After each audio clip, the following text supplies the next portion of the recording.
వికారాబాద్ లో మహిళ హత్య కేసులో సంచలన విషయాలు బయటపడ్డాయి. హంతకుడు బాబు అలియాస్ రామస్వామి సీరియల్ కిల్లర్ అని తేలింది. ఇప్పటికే అతనిపై 5 హత్య కేసులున్నాయి. ఒంటరి మహిళలను మాయ మాటలతో నమ్మించి వారితో సంబంధం పెట్టుకుంటాడన్నారు పోలీసులు.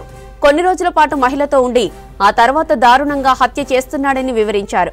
ఇప్పటివరకు 5 మహిళలను ఇదే తరహాలో రామస్వామి చంపినట్టు పోలీసుల విచారణలో తేలింది. అతను క్రైమ్ హిస్టరీని బయటకు లాగుతున్నారు పోలీసులు. వికారాబాద్ అటవీ ప్రాంతంలో మహిళను అత్యంత దారుణంగా హత్య చేశాడు నిందితుడు రామస్వామి. మృతురాలిని చేవెళ్లకు చెందిన అనసూయగా గుర్తించారు. 4 రోజుల క్రితం ఆమె మెడకు చీరకొంగు బిగించి చంపి పెట్రోల్ పోసి తగులబెట్టాడు ఉన్మాది. కేసు దర్యాప్తు చేసిన పోలీసులు హత్య చేసింది బాబు అలియాస్ రామస్వామిగా తేల్చారు. అనసూయతో నిందితుడు వివాహేతర సంబంధం పెట్టుకున్నాడని గుర్తించారు. హత్య తర్వాత మృతురాలి కాళ్ల కడియాలు, చెవిదిద్దులు ఎత్తుకెళ్లాడు బాబు. పోలీసులు అతన్ని అదుపులోకి తీసుకున్నారు. మరిన్ని డీటెయిల్స్ సదానందం అందిస్తారు. సదా, మహిళా మర్డర్ కు సంబంధించిన డీటెయిల్స్ ఏంటి?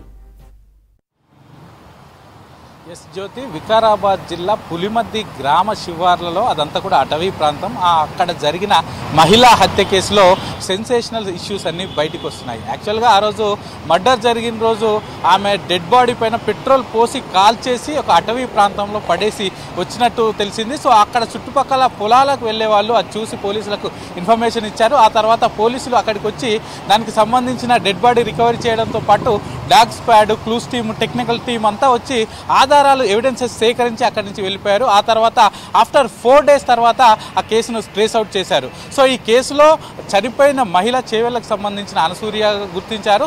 దీంతో పాటు మర్డర్ చేసింది రామస్వామి అలియాస్ బాబుగా గుర్తించారు. యాక్చువల్గా వీళ్ళిద్దరు కూడా తెల్లాపూర్లో నివాసం ఉంటున్నారు. హైదరాబాద్లో ఉన్న తెల్లాపూర్లో నివాసం ఉంటున్నారు. వీళ్ళిద్దరు కన్స్ట్రక్షన్ వర్క్స్ చేసుకుంటూ ఇక్కడే ఉంటున్నారు. అయితే చనిపోయిన మహిళ అనసూయ విడోగా ఉంటుంది. గత కొన్ని రోజుల క్రితం వాళ్ళ హస్బెండ్ చనిపోయాడు. వాళ్ళ హస్బెండ్ చనిపోయిన తర్వాత ఈ రామస్వామి ఆమెతోటి ఇల్లీగల్ రిలేషన్షిప్ ఏర్పరచుకున్నాడు.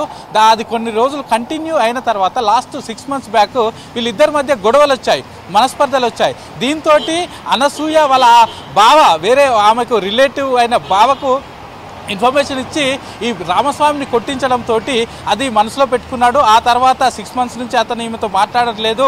రీసెంట్గా మళ్ళీ లాస్ట్ 1 month నుంచి వాళ్ళిద్దరూ మాట్లాడుకుంటున్నారు. సో ఈ టైంలోనే సంక్రాంతి రోజు, అంటే మండే రోజు ఆమెను తీసుకొని మా రిలేటివ్ వాళ్ళ ఇంటికి వెళ్దామంటూ కూడా అక్కడికి తీసుకెళ్లాడు. పులిమద్దికి తీసుకెళ్లిన తర్వాత అక్కడ ఆమెకు లిక్కర్ తాగించిన తర్వాత, మందు తాగించిన తర్వాత ఆమె సెన్సెస్ నుంచి వెళ్ళిపోయిన తర్వాత ఆమెను గొంతు నిలిమి చంపేసి ఆ తర్వాత తన వెంట తెచ్చుకున్న పెట్రోల్ బాటిల్ తోటి ఆమె పైన పోసేసి ఆమెను నిప్పంటించి అక్కడి నుంచి వచ్చేసాడని పోలీసులు చెప్తున్నారు. ఇక దీంతో పాటు ఆమెను చంపేసిన తర్వాత అక్కడ వాని సెల్ ఫోన్తో పాటు ఆమె సెల్ ఫోన్ కూడా 2 తీసుకొని రావడంతో ఆమెను ఐడెంటిఫై చేసిన తర్వాత ఆమె cell phone signal trace out చేస్తే అప్పుడు రామస్వామి దగ్గరనే ఆ సెల్ ఫోన్ ఉన్నట్టు పోలీసులు గుర్తించారు.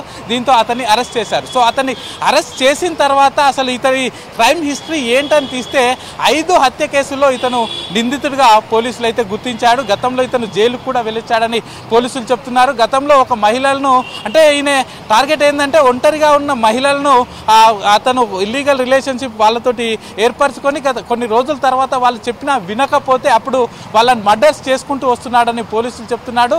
5 హత్య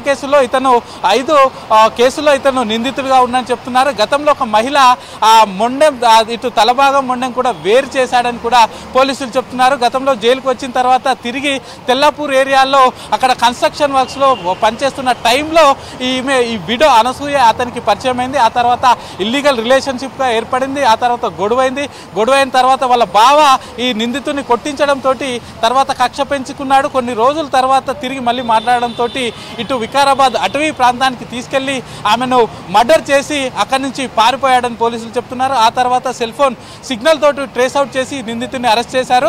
మరి కాసేపట్లో వికారాబాద్ ఎస్పీ కోటిరెడ్డి ఈ ఇష్యూకు సంబంధించిన పూర్తి వివరాలు అయితే మీడియాకు వెల్లడించనున్నాడు. జ్యోతి, వికారాబాద్ లో మహిళ హత్య కేసులో సంచలన విషయాలు బయటపడ్డాయి. హంతకుడు బాబు అలియాస్ రామస్వామి సీరియల్ కిల్లర్ అని తేలింది. ఇప్పటికే అతనిపై 5 హత్య కేసులున్నాయి. ఒంటరి మహిళలను మాయమాటలతో నమ్మించి వారితో సంబంధం పెట్టుకుంటాడన్నారు పోలీసులు. కొన్ని రోజుల పాటు మహిళతో ఉండి ఆ తర్వాత దారుణంగా హత్య చేస్తున్నాడని వివరించారు.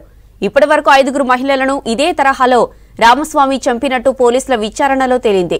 అతని క్రైమ్ హిస్టరీని బయటకు లాగుతున్నారు పోలీసులు.